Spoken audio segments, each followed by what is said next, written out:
Hello and welcome to the Homepage Network. I'm Lauren Gooch. Think about how important your email address is to you. Like most Americans, you probably use it every day to send and receive information or to sign into web applications. But unfortunately, because our email accounts are so essential to our daily lives, they've become a prime target for hackers.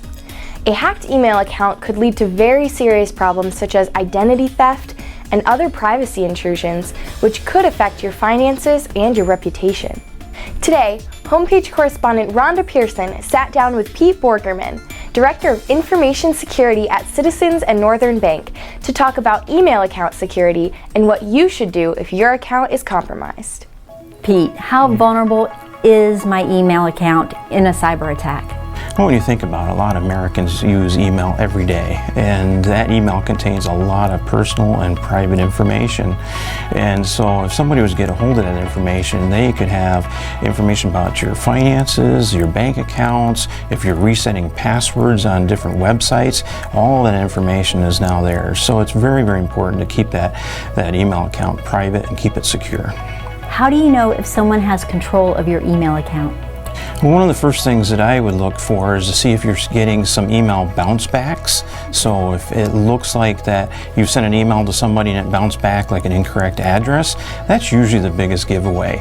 And when you look at them and you think, wait, I didn't send that, where did that come from?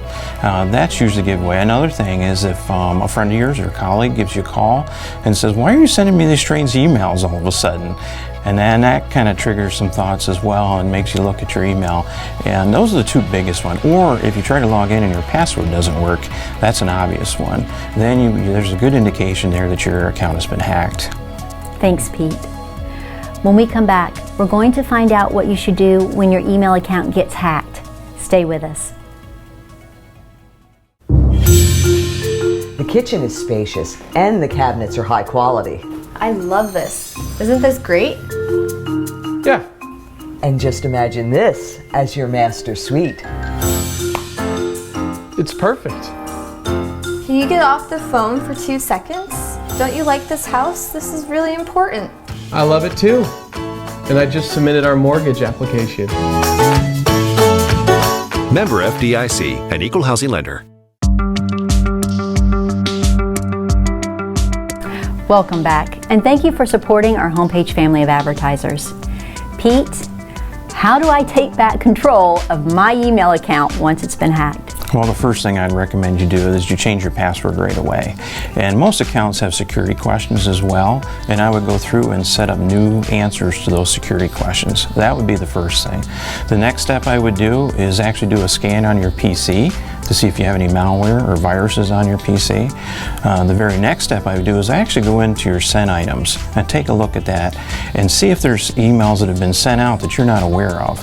Specifically look for emails that went to a large number of users. And if you see something like that, the first thing I would do is notify those users that an email has been sent from your account that you didn't initiate, so they're aware of that and they don't click on any links or open any attachments that came with that. So the very next thing I would do is check the rules in your email account. So one of the things that hackers are doing now is they set up new rules. So there's new emails come into your account, they're automatically forwarded directly to them. So for instance, if you were changing your password and you get that password email, not only do you have that email, but now the bad guy has that email. So you don't want that to happen. So check your rules right away. Also, if you use those credentials for that email account on any other website, and a lot of people do that, unfortunately. Yes. You know, so if you go It's shopping, easier that way. you use the same username, use the same password. I would recommend immediately go to those other websites and change those usernames and change those passwords right away. Because if he's got your email username and password, the next thing he's going to do is go log into those other sites. And if you've got credit card information that's stored in those sites, he can make purchases on your behalf without you knowing about it. So I would get in there and change that. Also contact your email provider, let them know what's going on, what's happening.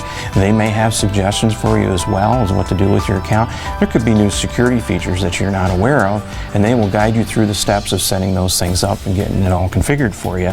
And if you can set up multi-factor authentication, I would strongly recommend that as well. And what that means is when you go to log in, it will send a text message to your phone with a passcode.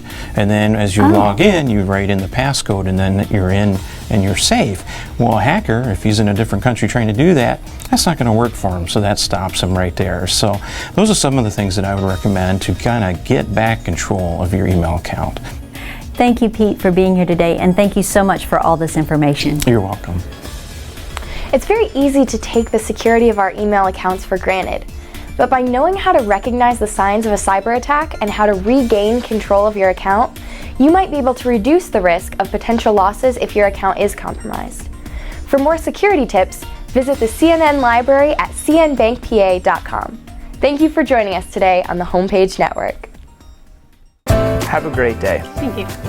97% of our customers say they would recommend us to their family and friends. Member FDIC, an equal housing lender.